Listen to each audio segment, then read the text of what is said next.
C'est grave les amis. Aliko Dangote a décidé de tourner le dos au Nigeria, son propre pays, pour désormais aller acheter le fuel dont il a besoin pour faire fonctionner sa raffinerie ailleurs. Ça dont je veux parler dans cette vidéo.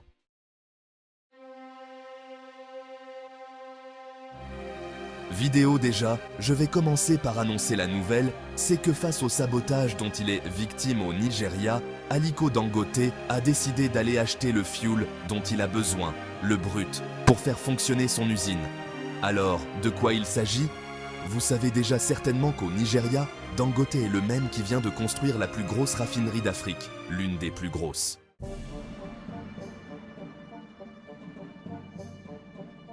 Dans le monde, il se retrouve face à l'incapacité de pouvoir acheter suffisamment de fuel au Nigeria. Je m'apporte une première précision. D'un côté, aujourd'hui, il achète du fuel au Nigeria. 33% du fuel que Dangote utilise pour faire fonctionner sa raffinerie provient du Nigeria. Le problème, c'est que ce n'est pas assez, et pour le reste de la capacité dont il a besoin, aujourd'hui, il va le chercher ailleurs. Il va le chercher aux États-Unis, il va le chercher au Brésil, et maintenant, donc, il a décidé d'aller le chercher dans d'autres pays africains.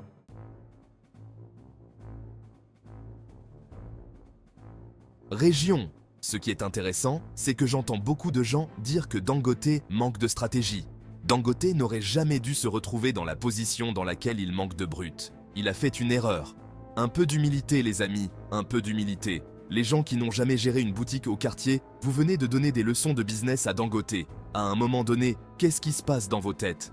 À un moment donné, vous vous êtes pris pour qui en fait? Vous pensez vraiment que vous pouvez enseigner du business à Dangote, l'homme le plus riche d'Afrique, le noir le plus riche de la planète, l'homme aux usines dans tous les domaines quasiment?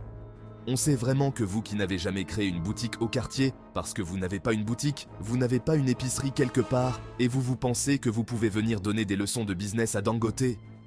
Abandonnez. C'est comme si un enfant de l'école maternelle, non. Un enfant qui est à la crèche veut expliquer les maths à un agrégé de mathématiques. Pourquoi vous manquez autant d'humilité?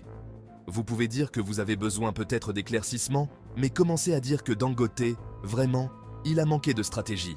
Il aurait dû sécuriser ses approvisionnements.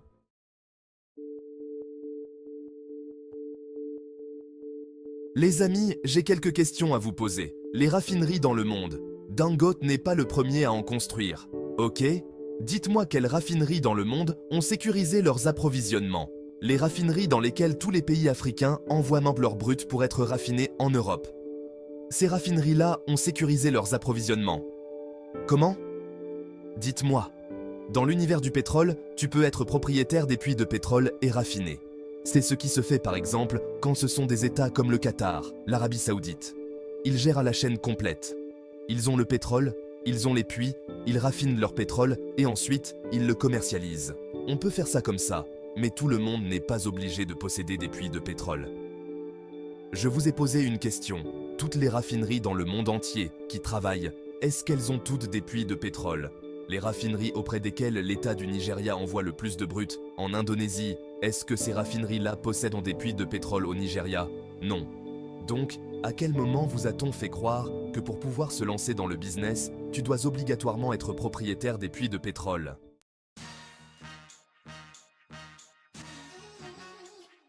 Le pétrole, c'est une denrée dont le prix varie constamment. Donc, à quel moment vous a-t-on dit que c'est intéressant pour quelqu'un qui a une raffinerie de venir signer un contrat dans lequel il va dire qu'il va acheter le pétrole à un prix, alors même que dans 3 mois, dans 6 mois, il ne sait pas si le pétrole va diminuer de moitié ou va augmenter. C'est pour ça qu'il y a un marché sur lequel les gens viennent pour vendre et pour acheter le pétrole, pour acheter le brut. Est-ce que c'est plus intéressant pour Dangote de faire ça? S'il ne l'a pas fait, c'est parce que ce n'est pas plus intéressant pour lui. Il veut se laisser.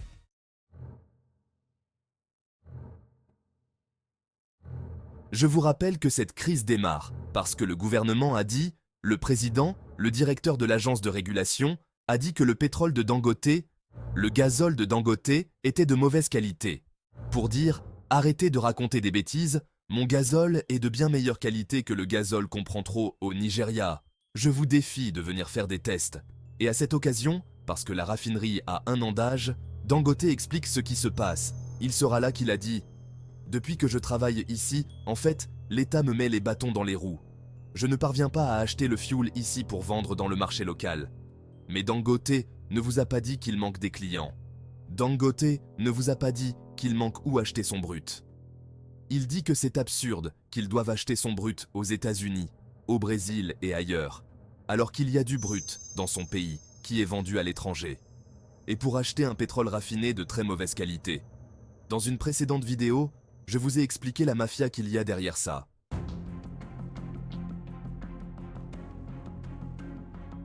Dango était victime d'une mafia, la mafia du pétrole, qui aujourd'hui, en réalité, préfère piller le Nigeria en faisant sortir du brut pour le faire raffiner dans des raffineries qui sont apparemment à Malte, détenues par des gens proches du pouvoir pour pouvoir se faire de l'argent et envoyer au Nigeria un fuel de mauvaise qualité.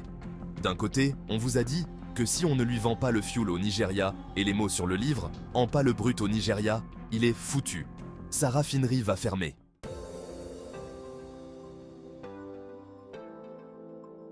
Il n'a jamais dit ça. Il ne vous a jamais dit qu'il manquait ou achetait son fuel. Il ne vous a jamais dit qu'il manquait de clients. Il ne vous a jamais dit ça. Il ne vous a pas dit qu'il perdait de l'argent dans ce business. Donc, je ne comprends pas votre excitation si ce n'est de la jalousie.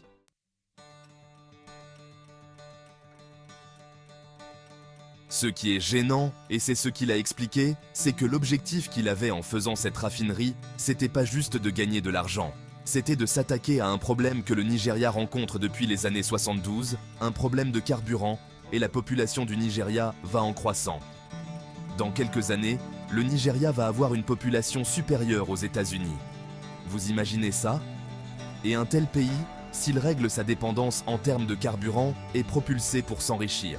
Donc, Dangote a voulu doter le Nigeria d'une raffinerie digne de son pays, une des plus grandes dans le monde. Il n'a pas fait ça parce qu'il avait faim. Il n'a pas fait ça parce que si ça échoue, il est foutu. Non, ce qui l'attriste, c'est le fait que maintenant que sa raffinerie est prête, il doit vendre son pétrole à d'autres et pas dans le pays. Ce qui l'embête, c'est que c'est son propre gouvernement qui l'empêche d'exécuter son plan. Mais il ne vous a pas dit qu'il manque de clients ou de fournisseurs. Il n'a jamais dit ça. Les États-Unis sont en train de lui vendre. Le Brésil est en train de lui vendre. L'Angola, la Libye vont lui vendre. Qui perd au final? La population nigériane. Ce n'est pas Dangote qui est perdant dans ce deal. Donc, ceux qui essaient de nous faire croire que Dangote est perdant, que Dangote n'a pas sécurisé, que Dangote va échouer, font des prophéties sans fondement. Dans tel nombre d'années, la raffinerie va fermer? Vraiment?